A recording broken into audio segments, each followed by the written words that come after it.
சென்னை புழல் சிறையில இருந்தபடியே ஆலங்குளம் தொகுதியில போட்டியிடுவதற்காக ஹரி நாடார் வேட்புமனுவை தாக்கல் செஞ்சிருக்காரு. தமிழக சட்டமன்ற தேர்தல் களம் இப்போ அனல் பறக்க தொடங்கி இருக்கு. வரும் 2026 சட்டமன்ற தேர்தல் ஏப்ரல் மாதம் 23ஆம் தேதி நடக்க இருக்கு. இந்த நிலையில தமிழகம் முழுவதுமே வேட்புமனு தாக்கல் விறுவிறுப்பா நடந்துட்டு வருது.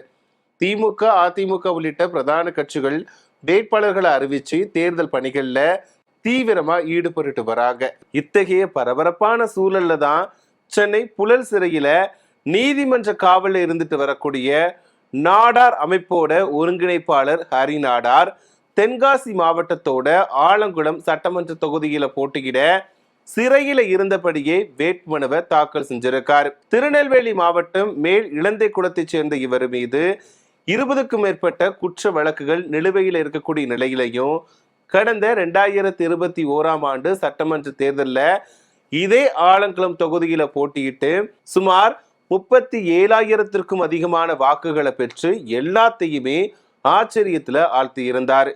இப்போ அவரு தாக்கல் செஞ்சிருக்கக்கூடிய வேட்புமனுவில் தன்னோட சொத்து விவரங்களை குறிப்பிட்டிருக்கக்கூடிய விதம் அரசியல் வட்டாரத்துல பெரும் விவாதத்தை ஏற்படுத்தி இருக்கு. அதன்படி பார்த்தோம் அப்படின்னா தனக்கு 26 கோடி ரூபாய் மதிப்பிலான அசையும் சொத்துக்களும் 12 லட்சம் ரூபாய் மதிப்பிலான அசையா சொத்துக்களும் இருப்பதா அவர் தெரிவிச்சிருக்காரு.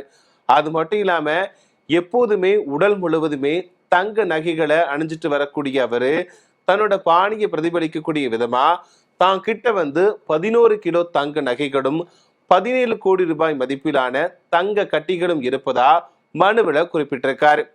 குறிப்பா ஹரிநாடாருக்கு திருநெல்வேலி, தென்காசி மாவட்டங்கள்ல அதிகமா ஆதரவு இருக்குன்னு தான் சொல்லணும்.